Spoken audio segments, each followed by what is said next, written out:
Centrālais, kāpēc vispār mēs te atrodamies. Atnāca un sāka šo jautājumu risināt.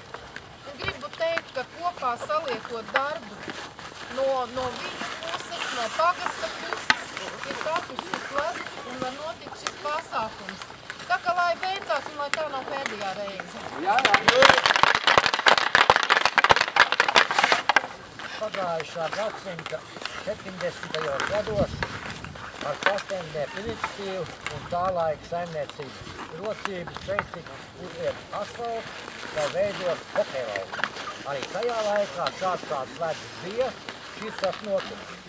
Bet tik labā stāvoklī kā patreiz ar Bruno spēku un entuziasmu ir panākts. Lai jums un mums veicās!